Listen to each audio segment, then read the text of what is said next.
അങ്ങനെ നമ്മുടെ ചലഞ്ചിന്റെ 106-ാം ദിവസത്തിലേക്ക് കടന്നിരിക്കുകയാണ്.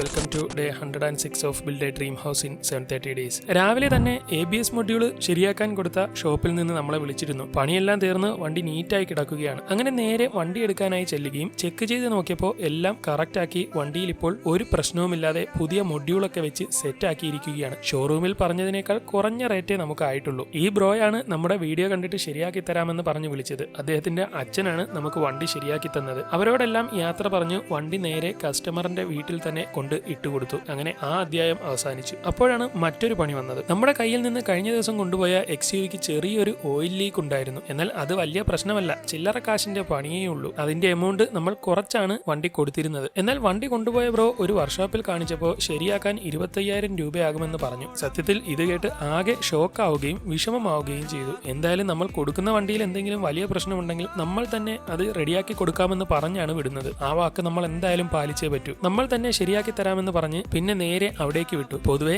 ഇങ്ങനെയൊക്കെ പ്രശ്നങ്ങൾ ഉണ്ടെങ്കിൽ കസ്റ്റമറിന്റെ വീട്ടിൽ ചെന്ന് നമ്മൾ തന്നെ അത് റെഡിയാക്കി കൊടുക്കാറുണ്ട്. അങ്ങനെ അവിടെ ചെന്ന് വീട്ടിൽ നിന്ന് വണ്ടിയെടുത്ത് നേരെ കൊണ്ടുവന്നു. ഈ മാസം കുറച്ച് എമൗണ്ട് ഉണ്ടാക്കാൻ പറ്റുമെന്നാണ് കരുതിയിരുന്നത്. പക്ഷേ ഇതിൽ കുറച്ച് ക്യാഷ് പോകാൻ ചാൻസ് ഉണ്ട്. നമ്മുടെ എക്സ്പെർട്ട് മെക്കാനിക്കിന്റെ അടുത്തേക്ക് കൊണ്ടുവന്ന് അദ്ദേഹത്തെ കാണിച്ചപ്പോൾ അദ്ദേഹം വിശദമായി ചെക്ക് ചെയ്യുകയും മേജറായിട്ടുള്ള പ്രശ്നമൊന്നുമില്ല, വെറും 2,000 രൂപയ്ക്കുള്ള പണിയേ ഉള്ളൂ എന്ന് പറയുകയും ചെയ്തു. ഇതിനു മുമ്പ് കാണിച്ച സ്ഥലത്തുള്ളവർ വലിപ്പിക്കാൻ ശ്രമിച്ചതാണോ നേരെ ചൊവ്വേ നോക്കാഞ്ഞതാണോ എന്ന് അറിയാൻ വയ്യ. എന്തായാലും ഇത് കേട്ടപ്പോൾ വലിയ ആശ്വാസമായി. നാളെ വണ്ടി റെഡിയാക്കി കിട്ടുള്ളൂ. അതിനുവേണ്ടി വണ്ടി അവിടെ തന്നെ ഇട്ടു. ഇന്ന് മുഴുവൻ പണി വന്ന വണ്ടികൾ ശരിയാക്കൽ മാത്രമേ നടന്നുള്ളൂ. ബാക്കി നാളെ.